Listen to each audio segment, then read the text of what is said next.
whole of the programme today. 2 MPs sheltering from the snow and the wind in our studio here in Westminster, where we've got the heating turned up. Not that much, actually. It's Labour's Lisa Nandy and for the Conservatives, Chris Skidmore. Welcome to both of you. So it's going to be a huge week for Brexit, beginning with Jeremy Corbyn's speech that he's delivered this morning and ending with another speech, this time by the Prime Minister. Plenty more of that in the show today. But first, the government should get 10 out of 10, at least for timing, because just as the UK gets a blast of Siberian weather, a new bill to limit the cost of some energy bills is being introduced into Parliament. It's been calculated that domestic customers using the big 6 energy companies pay £1.4 billion more on average than they would in a truly competitive market. The difference between cheapest available tariff and the average standard variable tariff is estimated to be around £300. So the new law would mean Ofgem, the energy regulator, would set a cap on standard default tariffs, and this would come into effect by next winter and would last until 2020. It could then be extended every year until 2023. Now, as you can imagine, not everyone is happy. Energy UK, which represents the energy providers, warned that it's vital the cap doesn't halt the growth of competition. Let's have a listen to the Energy Minister, Claire Perry, talking about the plan earlier today. What you're doing is saying, as we've seen in other industries like banking, all those great deals that are out there for new customers, come and switch to us, save on average £300 a year in this industry. Those sorts of deals should be available to the most loyal customers, those who can't switch or won't switch. And switching's a great thing. We now have about 20% of households who are out there looking for the best deals. I've switched twice, it does save you money. But we know that many people still don't know about switching, and lots of steps are being taken to make sure that that improves. But equally, some people never want to switch. And why should those customers be paying these unfair tariffs? And those are the people who will benefit most from this protection. Claire Perry talking there. Chris Skidmore, Centrica, which owns British Gas, announced a few days ago they will lose 4,000 jobs by 2020. And they're saying it's partly down to your proposed price cap. So these plans could damage the industry, couldn't they? Well, I think having Ofgem set the level of the cap, I think, is very important here. This isn't sort of state control. This is it having a regulator responsibly taking decisions that are going to provide that balance. Well, that's why you've asked them to do it, to distance yourselves from making the decision. And this is something which the Business and Energy Select Committee has looked at and said that, for too long the Big 6 have argued that there will be consequences. But we need to look at what the consequences are for the consumer. We need to always be on the side of the consumer. The Conservative Party is the party of the little man, and we need to ensure that we have best value for money when it comes to bills. Right. You want to look after the consumer, as you have said, but the company Uswitch has warned the bill was fraught with potential unintended consequences and that actually there was a real risk the cap could undermine the very competition that you want to see and push up prices in the longer term and so harm the consumer. Well, the bill has gone through pre-legislative scrutiny. We brought this in as a draft bill to see how we can make improvements to it. So, we have put it out to consultation. We will now see this pass through Parliament as a bill. It goes to show the government does have a domestic policy programme in place, and that we need to ensure that as we take the bill through, if there are concerns, that we work on them. But overwhelmingly, this is about ensuring we provide value for money. Those people stuck on that standard variable tariff, many people who are sort of locked in, could save them several £100s a year. Do you support it? Because obviously this was a suggestion, if not exactly the same, that Ed Miliband, the former Labour leader, proposed, and it will help people on that standard variable tariff. Yeah, it was quite nice seeing how far the Tory party's come since they told us we were dangerous communists a few years ago for proposing it. And actually, I think, to be honest, Chris, I think it's a bit sad, really, that you can't say we have a situation in this country where people are being absolutely ripped off and we think that the state ought to do something about it and be proud of that. This is an important temporary fix to the energy market and I do very much support it. What it doesn't do, of course, is to deal with the bigger problems in the energy market. One of the biggest problems, as you almost highlighted, Joe, is that you have a handful of companies who aren't just selling energy to consumers, they're actually generating and selling energy to themselves, and that's where the big profit margins come. So Centrica and British Gas are a really good example. British Gas buys a lot of its gas and electricity from Centrica, which is its parent company. That's where the big profit margins come. That's the sort of thing that the government needs to take some action on. I think it is that balance. We don't want to be criticising companies. You know, as you say, there are thousands of people who work for these companies. You know, we are not anti-big business as of the Labour rhetoric. So are consumers being ripped off, or aren't they? Well, I think there's a serious challenge to ensure that we brought in the ability for consumers to switch. Some consumers haven't got the time to switch. We therefore need to have a portfolio of options for consumers to look at. They're being penalised for loyalty, essentially. Well, I think what you've got and here... we shouldn't allow a market to persist in which customers are penalised for being loyal consumers. But do you accept that one of the problems with the freeze was that actually the price of wholesale energy, when it came down, people would have been paying over and above the odds at the time if Ed Miliband had pushed that policy through? Well, no, that was a mischaracterisation, actually, of the Labour policy. And in fact, it was always intended to be a cap, which floated with the price of wholesale rather than just actually being static. So I agree with you that that would have been a valid criticism if that had been the policy. This is a temporary measure, though, and it's a temporary measure which has had to come about because over a very long period of time, the energy companies have been warned, not just by political parties, but by the CMA, which is the independent watchdog, that they are ripping off consumers, and they haven't done anything about it. And on the other hand, you are going to try and limit competition, which isn't a very conservative thing to do. Well, no, it is that balance between ensuring that we have the best value, and what we are against in the Conservative Party is corporatism. You know, we believe ensuring there is competition, but corporatism is not competition. We want to ensure that we don't have monopolies of price here. And unlike the Labour position of where it was a freeze, people will be able to bid in under this. And it's being able to create that dynamic where actually we're going to have the best value for the energy consumers. All right. In the meantime, we'll have to turn the heating up for this week, certainly. Anyway, Labour leader Jeremy Corbyn has been making his big speech on Brexit this morning, and he was keen to try to set out some clear red water between his position and that of the government. While the Prime Minister has insisted the UK will leave the customs union, allowing it to negotiate its own post-Brexit trade deals, Mr Corbyn has confirmed that Labour will in fact back a customs union with the EU. The Labour leader also said his party would, if it had the opportunity, negotiate a new and strong relationship with the single market. Some Brexit-backing Labour MPs have warned that the party risks betraying those who voted to take back control of immigration and laws, although the speech may have pleased the many more Labour MPs who support a closer relationship with the EU. Let's have a listen to Mr Corbyn speaking earlier. We've long argued that a customs union is a viable option for the final deal. So Labour would seek to negotiate a new, comprehensive UK-EU customs union to ensure there are no tariffs with Europe and to help avoid any need whatsoever for a hard border in Northern Ireland. Labour would not countenance a deal that left Britain as a passive recipient of rules decided elsewhere by others that would mean ending up as a mere rule taker. The European Union is not the root of all our problems, and leaving it will not solve all our problems. Likewise, the EU is not the source of all enlightenment, and leaving it does not inevitably spell doom. There will be some who will tell you Brexit is a disaster for this country, and some will tell you that Brexit will create a land of milk and honey. The truth is more down to earth, and it's in our hands. Brexit is what we make of it, together. The priorities and choices we make in negotiations. Jeremy Corbyn speaking a little earlier. And joining us now from Coventry is the Shadow Business Secretary, Rebecca Long-Bailey. Welcome to the Daily Politics.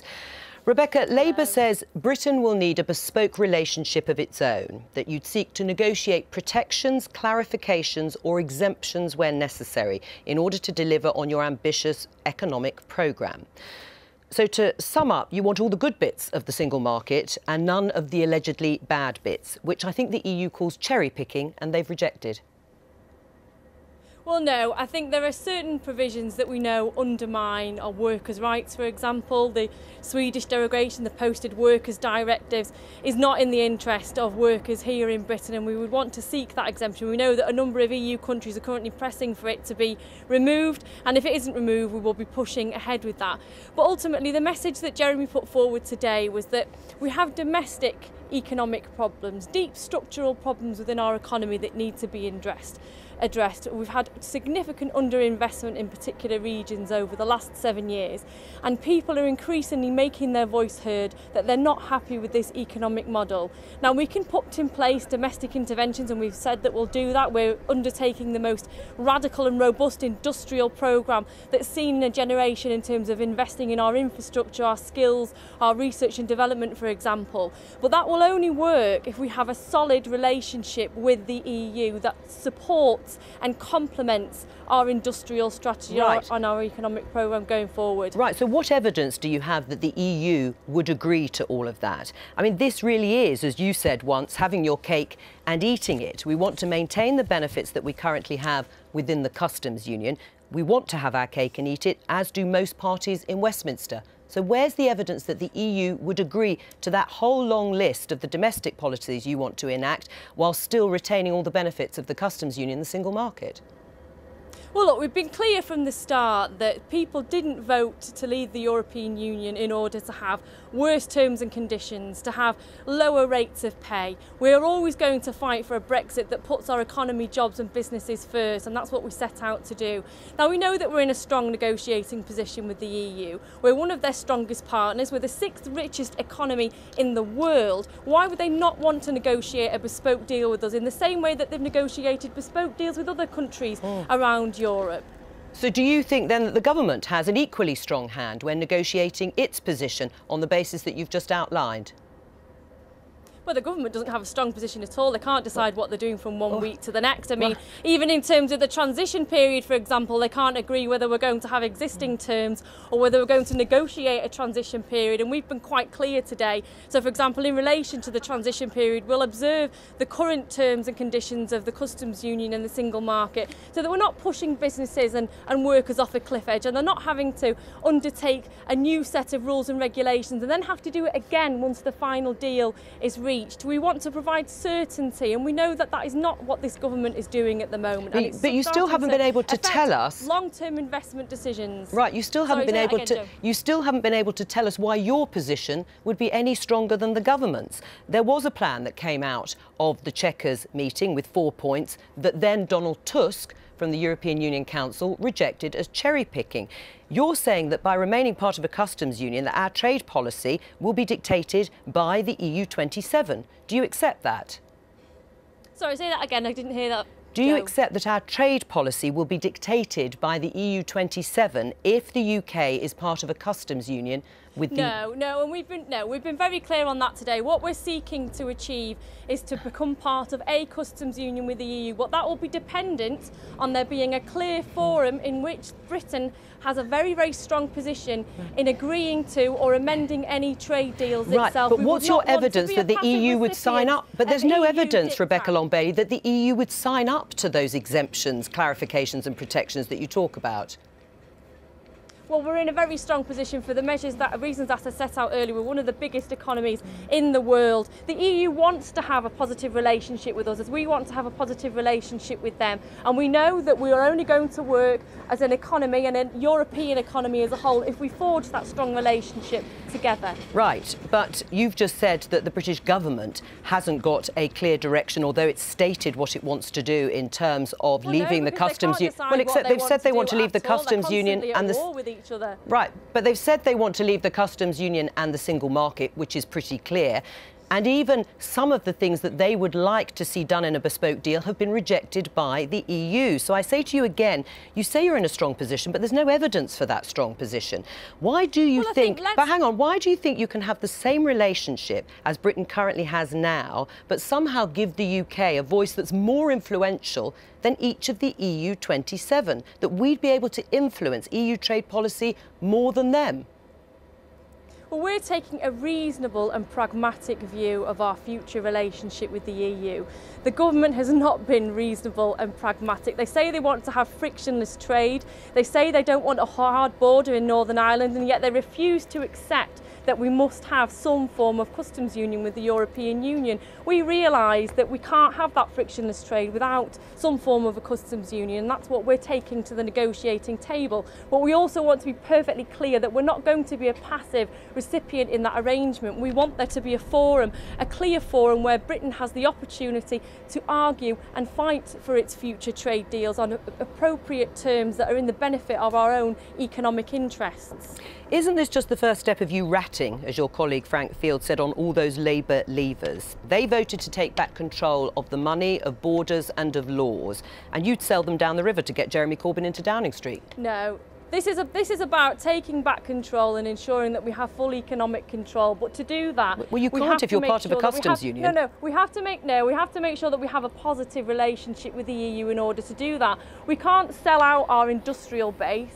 We can't make people worse off than they are now on leaving the European Union. We have to find a relationship that satisfies our desire to leave the European Union, but also make sure that we can maintain those positive trading relationships and other relationships within the European Union. That's what we've set out today. Will you back Anna Soubry's amendment to enable the UK to stay in a customs union and potentially defeat the government? Well, we'll take that decision throughout the course of this week based on what the government comes back with. It'll be interesting to see what interventions they make today. As we know, they're at war with each other on the issue of the customs union, and I wouldn't be surprised to see some movement on that very point. Let's hope so anyway. And on immigration, I mean, Jeremy Corbyn said today that Labour would design immigration policy around need of economy based on fair rules and reasonable management of migration, and make no apologies for putting those aims before bogus immigration targets. Are you committed to ending freedom of movement? Well, freedom of movement will end, that's a fact, when we leave the European Union. So we have to have a fair and reasonable system in place. Now, that system has to address our economic needs. It has to fill skills gaps and shortages. We have organisations such as the CBI and the British Chamber of Commerce calling for clear guidelines and rules in relation to this to make sure that we can make sure that industry gets the skills that they need. But we've also got to address an underlying issue that we've got within Britain, that we've had chronic underinvestment in our own homegrown skills and talent. 1.15 billion was cut from the adult skills budget, for example, in recent years. So we have to make sure that we're skilling up people who currently live here in Britain, whilst also addressing the overall skills deficit that we might have by making sure that we have a pool of talent ready to take place in our industry. Rebecca Long-Bailey, thank you. Well, we're joined here in the studio by the UKIP MEP and prominent Brexit campaigner Nigel Farage. Nigel, what did you make of Jeremy Corbyn's speech? Is it a game changer? It's the first step of a, I think, quite easy to see complete Labour sellout on the SCM. It's perfectly clear. I mean, the nonsense about trade. Governments don't negotiate trade deals. The European Commission negotiate trade deals. So if you're part of a customs union, you will not be involved in that. So they've given up on that. And what Barnier will say is, well, thank you very much. That's great. We're very happy with this. But you now need to go further on the single market. So the next big Labour speech on this a few months down the road will be, that we'll be inextricably linked to a single market, but not the single market. I thought the biggest clue of the lot was yesterday on the BBC when Starmer said, we will have to have a new treaty. So we get rid of the current treaty, we have another treaty, and Labour voters are going to start to ask, are we really leaving? Lisa Nandy, would you like to see Labour commit to remaining members of the single market? I think, broadly speaking, we're in exactly the right place for the country. But what about the answer to that question? Well, that is the answer to that question, is that the position that Jeremy just set out about an hour ago was building on the commitment that Keir made yesterday about a customs union rather than the customs union, access to the single market rather than membership of the single market. Well, we can all have access to the single market. Because, as Rebecca outlined, it gives you flexibility to be able to negotiate specific terms, rules and agreements that you want to sign up to and those that you don't. I mean, for me, the importance of all of this that is being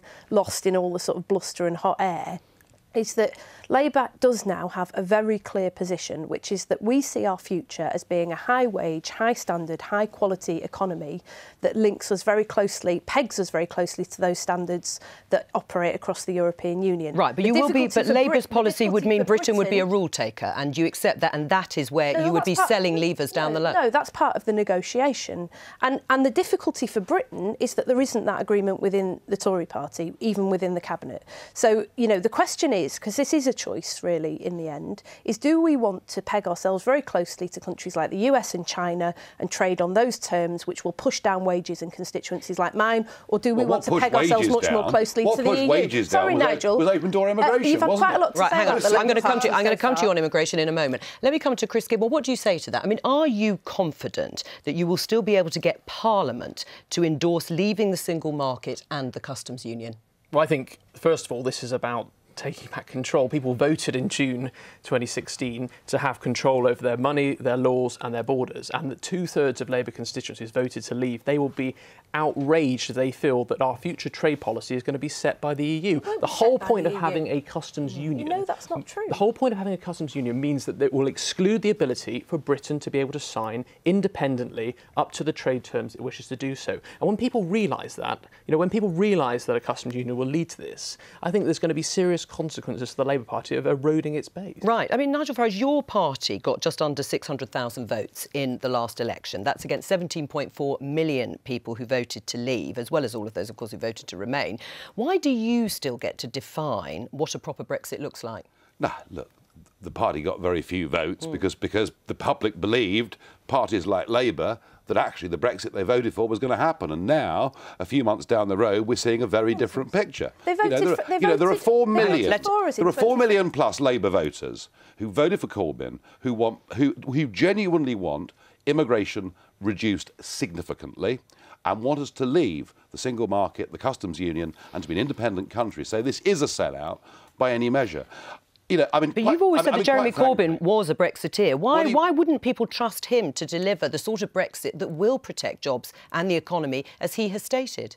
Well, because, as I say, if we continue with free movement, he's made it pretty clear this morning... They said an end to free movement. Well, he said he wants to be a citizen of the world. He said we won't scapegoat anybody. I mean, there were so many references there. And he also said Labour's priority will be business commitments, not arbitrary migration numbers. So jobs. All this will continue, and jobs. We will, low-paid jobs. No, that's right, and that's what Labour have produced for us over the years. Let Lisa respond. Well, just this is absolute nonsense. If it was as true as you say, that you somehow magically know exactly why every single Leave voter in this country voted to leave, and the specific legal mechanisms that they want to see in place afterwards, then why did your vote collapse in constituencies like mine in 2017? Because we got Brexit. We stood on a very clear manifesto that said leave the single market, a high wage, high quality economy. Don't talk over we didn't, though. We didn't. We stood on a very clear commitment that said that we wanted to retain the benefits of the single market. We wanted access to the single market. We wanted to avoid a hard border with Northern Ireland. All right, we'll come on to that hard border. We will come to the hard border. As much as it does to people in Northern Ireland. Let's just talk about immigration. What do you understand by Rebecca Long-Bailey and what was said in the Labour manifesto, that there will be an end to freedom of movement, which is then followed by a new system, a fairer system, says Jeremy Corbyn, of managed migration? Well, I'm not part of the discussion internally behind the scenes. But what does it mean to you? What I imagine that this would mean, and where I imagine this is leading to, whether it's Tories negotiating it or Labour, is probably a system that looks a lot like work permits and visas, looking at the requirements to bring in skilled labour and non-skilled labour. And with the numbers coming down or not? Like the agricultural industry. Well, I think that's a bit of a red herring, to be honest, because if you start saying we'll set some kind of arbitrary target for numbers, then you're not looking at the interests of the economy. Right. I mean, in terms of knowing what people actually wanted about leaving the European Union, are you saying that there are going to be tens of thousands of very disappointed Labour leavers, that we're not going to be leaving the customs union if Labour... No, millions. Millions of Labour voters, very disappointed. I mean, this actually is the Conservative Party's big chance. If the Conservative Party, if Theresa May was able, right now, to grab the immigration agenda, I think she could do massive damage to Labour in the Midlands and the North. I'm not sure whether she'll do it, but everybody was clear. We were voting to leave the institutions of the European Union and run our own lives. Nobody voted for lower wages. That is what. Well, they're going to get higher. Well, actually, they're going to get higher wages if we control immigration. Right. And if we go global, we could be a richer country. What you've done today, you've stopped us going global by staying part of a customs union. Right, and that does mean. I mean, you say it would be in a negotiation, but it does mean, on paper, that Britain would remain a rule taker if we are part of a customs union. There wouldn't be the ability to negotiate free trade agreements in the way that people envisaged, and that is going back on what was promised in the referendum. No, there would be restrictions on the way in which we could negotiate free trade agreements, but it wouldn't prevent us from negotiating. Well, except on the basis of being friendlier to the EU and being friendly in negotiations is not evidence for saying that the EU would give you what you want. No, but what it would entail, as Keir rightly was honest about yesterday, is that we would have to work very closely with other European countries in order to negotiate free trade agreements. Now, the truth is, sorry, Nigel, you've had a lot to say about this. Most of it nonsense. Let her finish, and I'll come back to you. And the truth, Nigel, the truth is, you're not telling the truth. You're not telling the truth. The European Commission negotiates you've had the a lot EU's to trade say. deals. Right, you've not said one that. word of it. Not one word of it has been true. It's nonsense. For 40 years, that's and been the case. The truth is that this is a choice in the end about what sort of country we want to be. We cannot be simultaneously a high-wage, high-regulation economy and a low-wage, low-regulation economy. We have to choose if we want a close trading relationship with Europe or not, and that's where neither of these political parties is being honest with the British public. Before I come to you, one of the other issues is about state aid, which is an important cornerstone of what Jeremy Corbyn wants to do if he becomes Prime Minister in terms of economic policy. Labour wants to undermine the principle of no state aid, which is a principle that is crucial to the internal EU market. Why and how? Well, actually, I disagree with that, and I slightly disagree with Rebecca in the way that it was characterised in that interview, because the truth is that if you look at countries like France, it is just simply not true to say that remaining within the European Union is a barrier to state aid. And in so fact, that's a straw man put up by the Labour Party? No, I don't think it is. I think it's a genuine fear, but one that is actually, in my view, not fully borne out by the facts. I think it is possible to remain within the European Union. Not that we're leaving, but it is possible to do that and intervene in markets. So I don't think that that is a consideration that should determine any political party's policy. Nigel Farage, you were stating very clearly earlier that the Commission is the one that is negotiating here. But it's also true to say that other countries have had bespoke deals. I mean, if you look at Turkey with regard to the customs union, or you look at Switzerland with regard to bilaterals. We were talking in the context there, Joe, of doing trade deals with the rest of the world. And it is the European Commission that does that. Actually, even as members of the European Union governments don't have that much say over it. So you cannot be in a customs union and exert very much influence on outside trade policy. That's a fact. However, I think what is very, very interesting, there's one thing for certain if we stay in a customs union: food will stay expensive, because the other thing that a customs union does, it determines the tariffs that are put on imports from the rest of the world on items like shoes, food, bras, the things actually that the poorest families spend the biggest part of their incomes on. Those things will stay expensive if we stay in a customs union, and that's something that Labour voters need to understand. What do you say to that? Because it was also a line from Jacob Rees-Mogg, the Tory MP. But essentially what Nigel's arguing for is a vision of Britain in which wages in constituencies like mine fall, and that means that, relatively speaking, prices are higher anyway. So I think the idea that UKIP are suddenly the champion... Cheaper food would be the champion of the poor... For those on lower incomes... is not true. Food reduced by £20 a week for those on lower incomes for an average family would be a very good thing. And Nigel, what I would say to you is that actually that is the difference between the customs union and a customs union, which you just mixed up in that answer,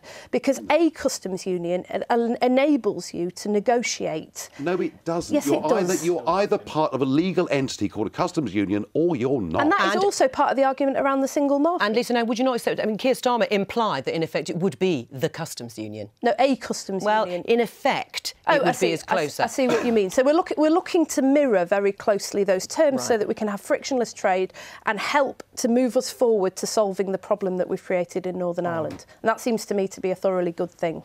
Nigel Farage, thank you very much. Thank you. Jeremy Corbyn's shift in direction on Brexit has stoked speculation that the government could be defeated if Labour MPs and Conservative rebels join forces to inflict a defeat in the Commons over the issue of the customs union. Well, the International Development Secretary Liam Fox yesterday urged potential rebels to keep an open mind. I would say to my colleagues that Theresa May has kept a broad range of views on the European issue in her cabinet for a reason. She loses power if she doesn't. We sat down. With those differing views, we looked at the issues, we looked at the options, and we came to an agreement that we are all happy with. And I think that when the rest of the parliamentary party hears on Friday, as the Prime Minister sets it out, what we She's going to win over Anna Soubry, do you think? Well, I hope that they will have an open mind and listen to what the Prime Minister says, because I think that what the Prime Minister will set out will deal with a lot of the reservations that they've had. Liam Fox. Well, one of those potential rebels is the Conservative MP Stephen Hammond. He's put his name to a cross-party amendment calling for the country to remain within a customs union with the EU after Brexit. And he joins us now. Welcome to the Daily Politics. You've just heard Liam Fox saying that your fears will be addressed by the Prime Minister in her speech on Friday. What does she have to say to keep you and other Tory MPs on board? Well, I think what I hope she's going to say is specify.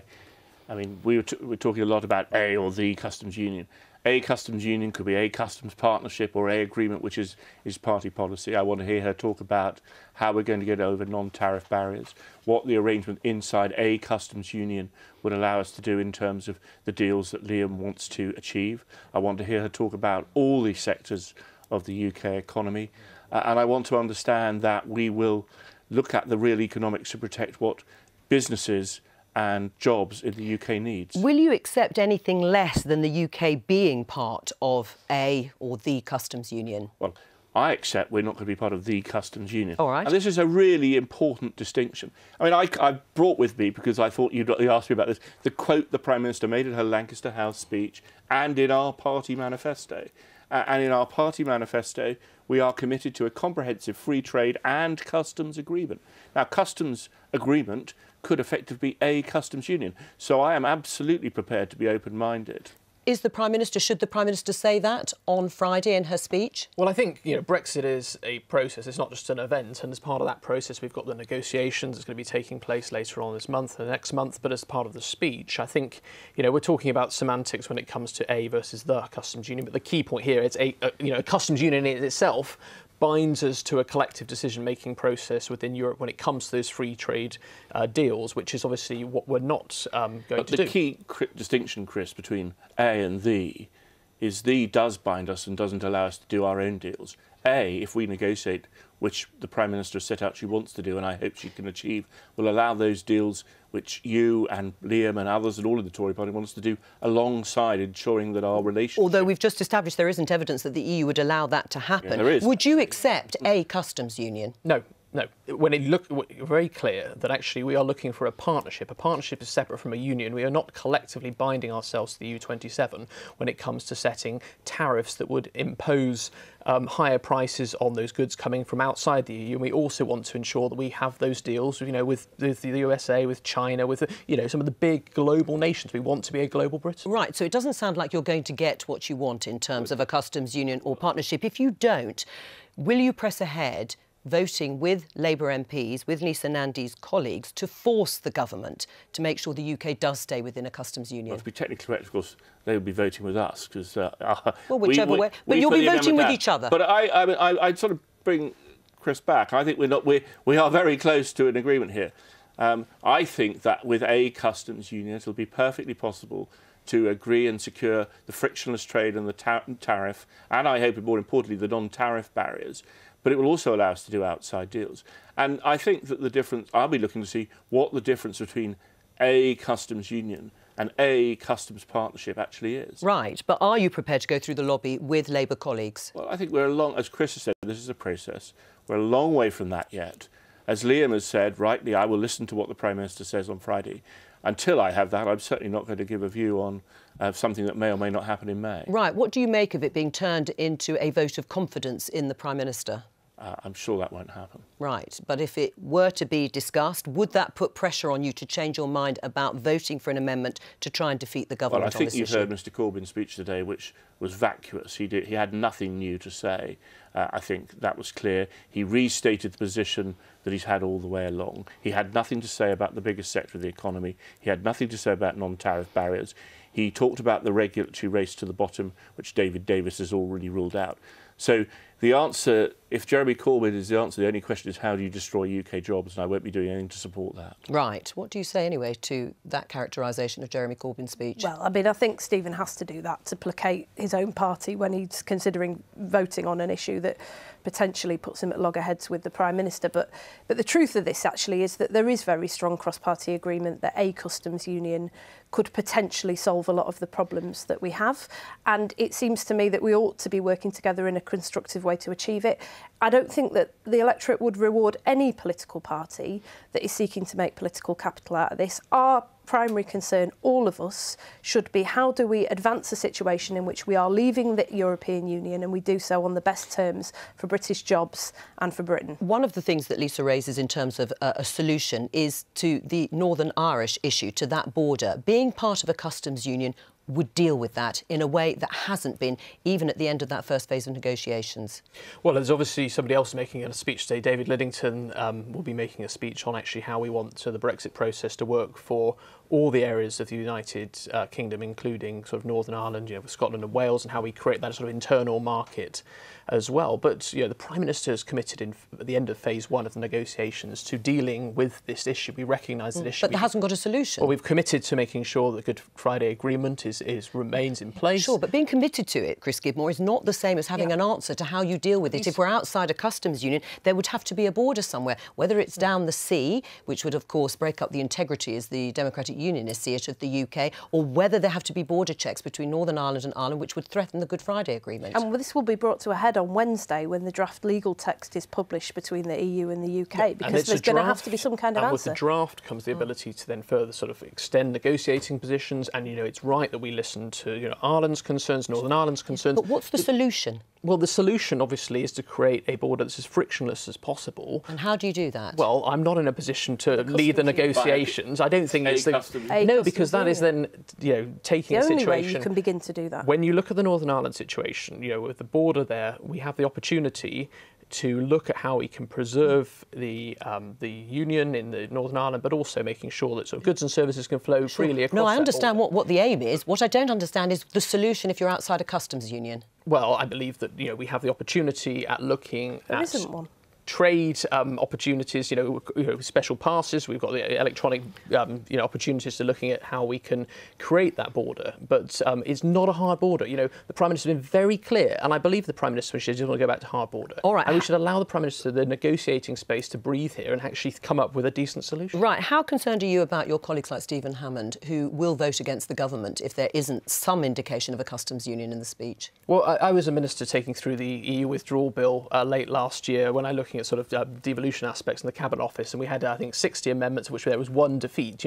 This is a legal process by which we've got to listen, and that's why the government's, delayed the legislation in order to be able to have that opportunity to react with each other. Come back and tell us what you think of the speech on Friday. Well, if not on Friday, at some stage. I'll be delighted to do that. Stephen Hammond, thank you. Any viewers who have a strong allergic reaction to more news about Brexit should look away now. Oh, it's like the football scores, because it's shaping up to be another busy week in politics, and the B word is going to figure throughout. Wow. Tomorrow, International Trade Secretary Liam Fox will give the latest Road to Brexit speech. He's under pressure to justify his claim that the benefits of being outside the customs union outweigh the potential losses. Tomorrow will also see Theresa May update the full cabinet on the Brexit meeting at Chequers. On Wednesday, the European Commissioners will publish its full legal text of Britain's exit treaty. That's the deal that was struck at the end of the first round of negotiations in December. Theresa May will meet EU President Donald Tusk in Downing Street on Thursday, and then on Friday, Theresa May will give her fourth major Brexit speech. Well, look at this scene now. We're joined by two journalists, our very own snowmen, who can tell their managed divergence from their customs union. It's Jessica Elgott of The Guardian and Jack Blanchard of Politico. We've kindly given them a reason to take a break from their nice, warm offices on College Green outside Parliament. You'll never agree to do this again, will you, if the weather's like this? Jack, I don't think it's worth brushing the snow off your coat. It's just going to be replaced. Jessica Elgott, first of all, your reaction to Jeremy Corbyn's speech. Does it change the terms of trade between the two parties? Yeah, I think it absolutely does. I mean, I think there is definitely now a really sort of clear water in between the Conservatives and Labour. I mean, not perhaps if you dig really deep into the detail of Corbyn's speech, while I brush the snow off my nose. He says, that they want a special partnership with the EU. He even echoed the phrase that the PM uses quite often, that we're leaving the EU and not leaving Europe. So there is still a lot of striking similarity, apart from on this one key issue, which is that they would seek a customs union with the EU, which would allow them, which would mean that there is some limit on the amount of trade deals that Britain could do outside the EU. How much pressure, Jack, does it put on the Prime Minister? A huge amount of pressure. We've got this vote looming on the customs union. We thought it was going to be in the next week or so, but the Tories have put it back now until date unknown in the next few weeks, because the truth is they're not sure they've got the numbers to win it. And if enough Tory rebels did join with Labour to defeat the Prime Minister, I really don't know what happens then. It's a huge problem for her. I guess the crunch comes is, can those Tory rebels be peeled off once they realise that the potential consequences of them doing that could be bringing down the whole government. Right, and is that how you see it too, Jessica Helgott, that this talk about turning any vote on the trade bill around this amendment to stay in a customs union that's actually been proposed by Anna Soubry could result in a vote of confidence on the Prime Minister? I think that's certainly the arguments that Tory whips will be making to perhaps some of their more quivering colleagues on this, that, you know, it's not quite the same as voting on an amendment to the withdrawal bill, which is about parliamentary democracy and getting a vote on the final deal. This is about a really key tenet of what the Prime Minister's negotiating strategy is. And yes, I don't see how it's anything else other than a confidence vote on the Prime Minister. But there is another key problem as well to getting this vote through. That is Labour Eurosceptics. Labour Eurosceptics voted on the amendment to defeat the government last time around.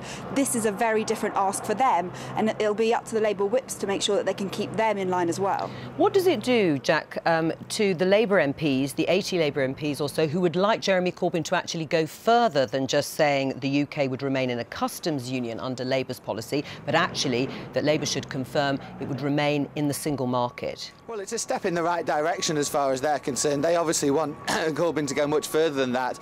I don't think he's going to do that. The Labour leadership have been very clear that staying in the single market would mean maintaining free movement of people from Europe. They know that would alienate a huge number of their own voters, and it would, it would lay them open to the charge that they're really defying the will of the people in the common parlance. So I don't think Corbyn's going to go that far. I would think that those 80 MPs would be, reasonably happy that they've helped to shift Labour into a position that's staying a bit closer to Europe than they might otherwise have been. Let's talk about a different issue. Ken Livingstone, the former Mayor of London, the former Labour Mayor of London, Jessica, his suspension from the party is due to end at the end of April. What is actually happening in terms of him being readmitted to the party when there hasn't yet been an inquiry into what he said in terms of Hitler supporting Zionism?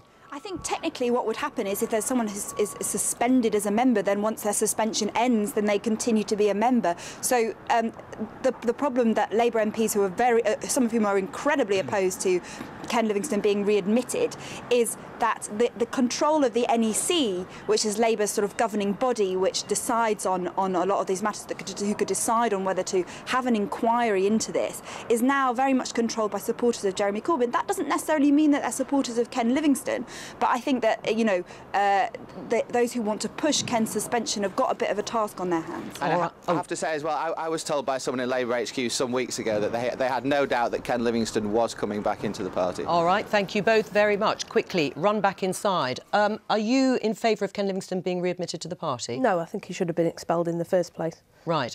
Do you think that's the decision that now the NEC should make? Well, we obviously have to follow a due process, but my understanding is the NEC will discuss this at some point before the suspension ends, and I'll be amongst many other people urging them to make sure that people who express views like that are not welcome in the Labour Party. Thank you. Now, later today, MPs will be debating another aspect of life after Brexit when they respond to a petition calling for an end to the export of live animals for slaughter. It's been an emotive issue for years, with campaigners blockading ports to stop what they see as a cruel trade, which can mean animals travelling long distances to abattoirs in Europe. The broadcaster, Selina Scott, says that once free of EU rules, the UK should ban it altogether. Here's her soapbox.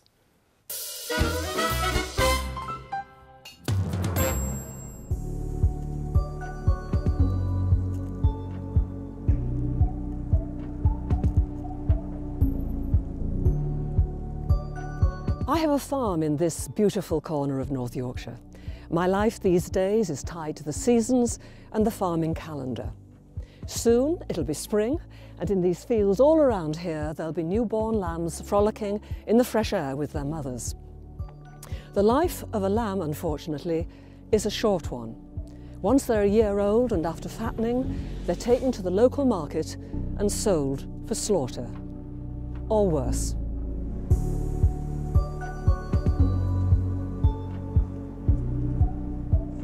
It was the monks of great Cistercian abbeys like Rievaulx here who brought huge flocks of sheep to the area and made immense amounts of money out of the sale of wool. Riches that Henry VIII seized along with their land. 600 years later, and the sale of one lamb at auction can fetch between 80 and £100, not nearly enough to pay for the full-time shepherding skills needed to care for sheep, skills that are now a dying art. Sheep, plain and simple these days, have become industrialised. They've become mere commodities, no longer treated as sentient beings, animals that can feel pain. And we, as a nation of animal lovers, and to our everlasting shame, have turned a blind eye to the cruelty inflicted on our sheep and lambs once they've sold at auction. The condoning of the trade in live lambs across the European Union is absolutely abhorrent. In the UK, thousands of lambs and sheep are herded into overcrowded trucks from counties like Cumbria and Yorkshire and driven hundreds of miles without food or fresh water to be shipped from Ramsgate in Kent to revolting abattoirs somewhere in southern or eastern Europe. Instead of a humane killing in a local abattoir, sold on as a carcass, these poor creatures have to suffocate in transit, suffer with broken bones and damaged bodies until they reach their destination, where they meet an unspeakable death. For years, the EU has been the prime enabler of this cruelty, and successive UK governments have supinely acquiesced. Well, we're at a turning point, and now there is no excuse. We are leaving the EU, and we no longer have to follow EU rules on live transportation of animals across a continent. We must finish off this trade once and for all, and with immediate effect.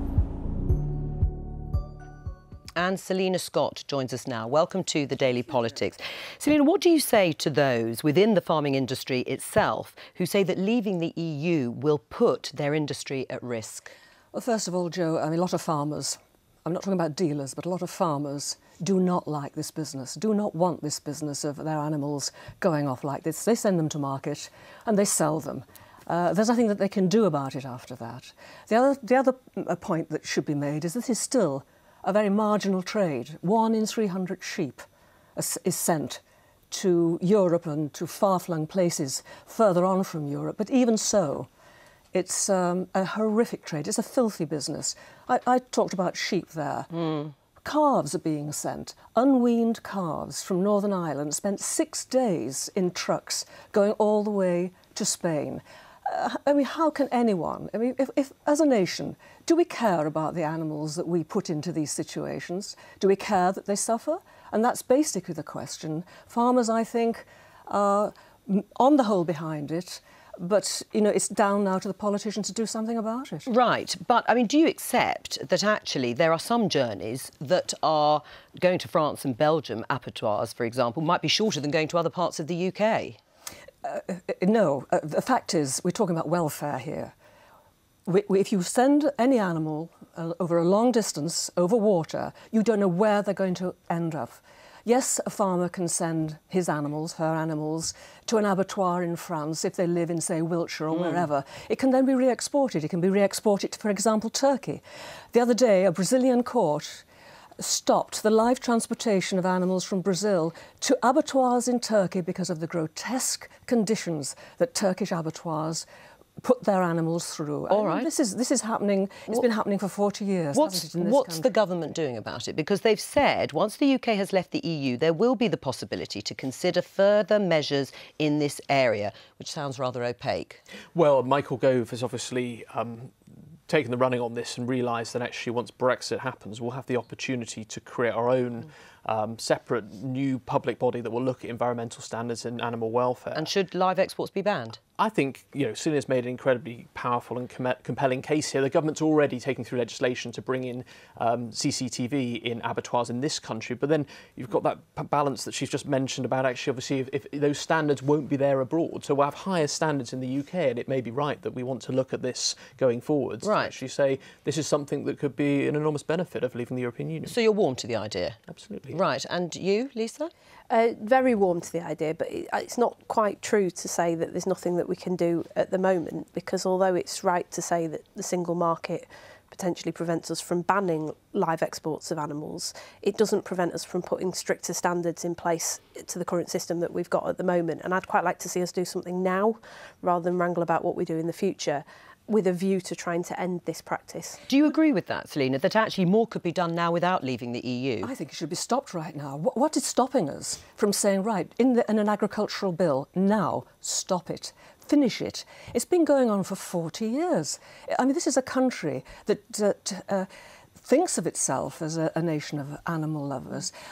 People like me, lots and lots of people feel marginalised by this behaviour. We should stop it right now. Right, so if it could be done now without or even before leaving the EU, how much pressure can you put on the government, the current government, to take you up on what you're proposing? Well, there is a petition.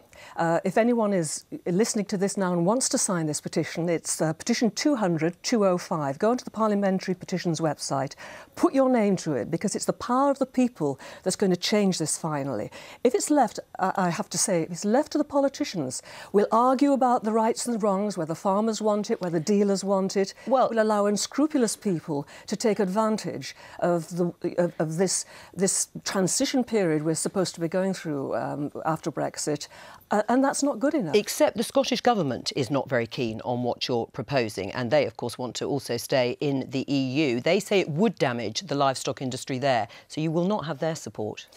I don't know how Fergus Ewing, who is the spokesman, of course, for the Scottish Parliament, can live with himself when he sees unweaned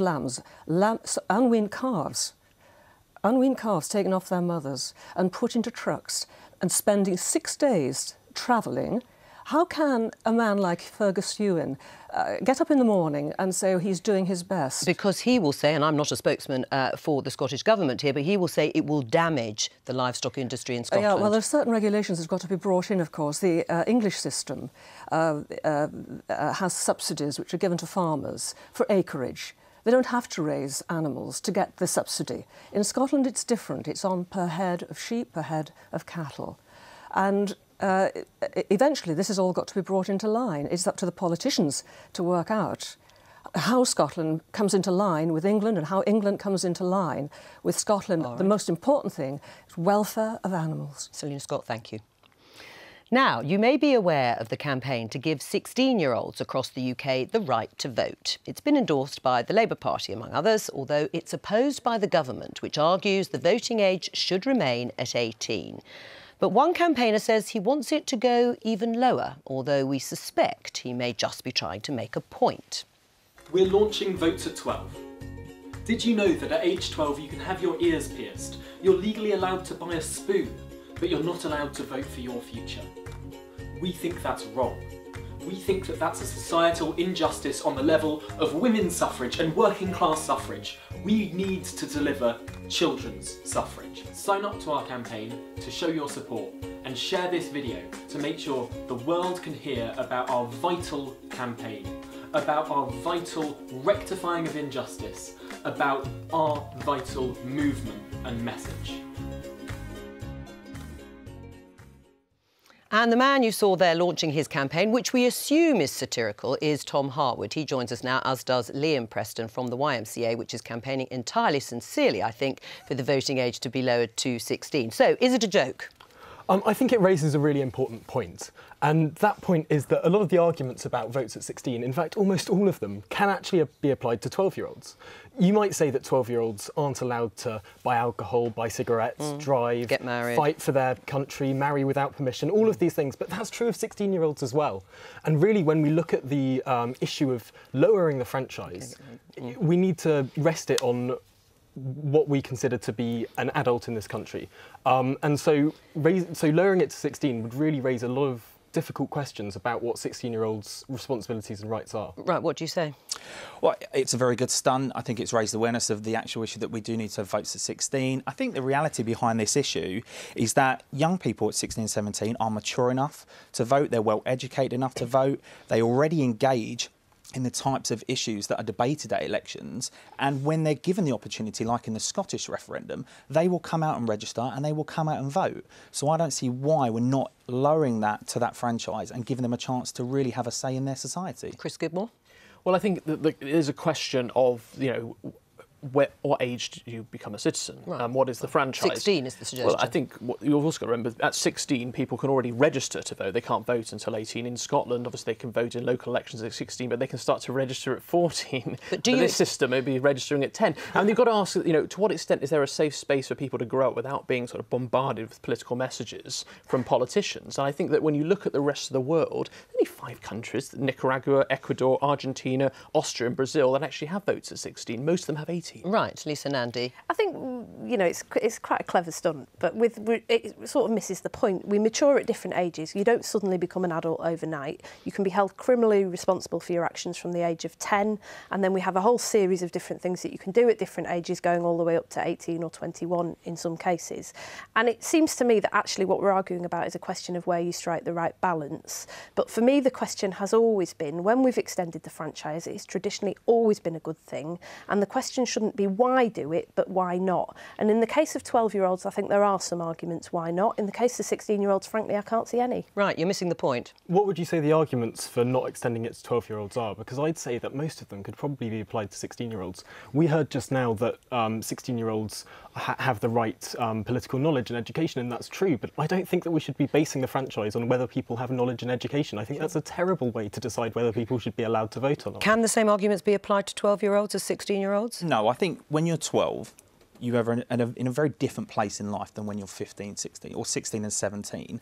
And actually, we're doing a disservice to organisations that work with 16 and 17-year-olds who know what it's like, who know how mature they are. And actually, they want to engage in society. They want to be able to shape democracy. And one of the biggest issues is that politicians don't engage with issues for young people. And at least this will give an opportunity for parties to look at themselves and say, what can we do for young people? Do you think you're undermining, really, the campaign here being run?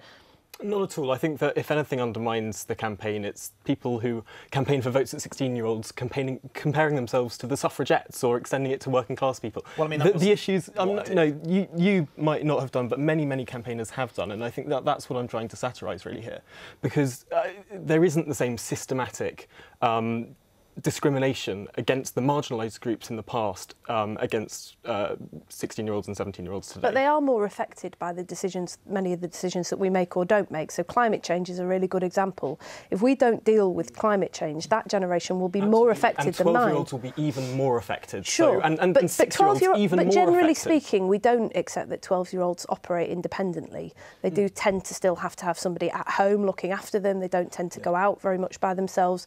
16-year-olds are a completely different and there's a legal place. concept, the age of majority, the age at which someone in this country becomes in charge of their own actions and not liable to someone else. Right, and that's 18. Do you think that governments have ignored younger voters because they don't have a say? No, not at all. I think this is a sort of the very fact of arguing that somehow this is a transactional approach, that somehow if we don't give 16-year-olds the votes, politicians are going to ignore youth issues, completely misses the point. But actually, when it comes to looking at sort of youth services, not at all, because actually when you look at sort of what we want to provide in the future, that's one of the key arguments we made for reducing the deficit, was making sure we didn't saddle next generations with debt. And we're going to have to leave it there. We'll have to do a whole programme on this. That's it for today. Thank you to you two for coming in, and thank you for being our guests of the day. The 1 o'clock news is starting over on BBC One now, and I'll be back tomorrow. It'll still be cold, probably. Bye.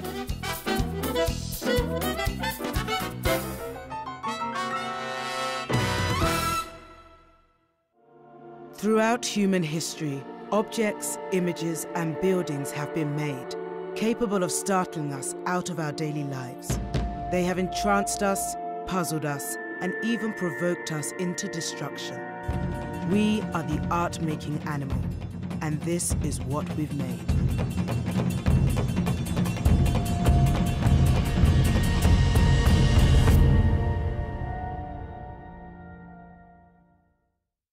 Join Mary Berry's adventure across the country, bringing the nation's favourite dishes to life. I'm going to show you some tips and techniques with almost no fuss. Yes. Well, it's a paradise whenever I'm with you. I'm just saving on the washing up. Classic Mary Berry starts tonight at 8:30 on BBC One. You and I are going to go and find Bigfoot. Sure, I'm on the right road. Not the tent! What? This is so much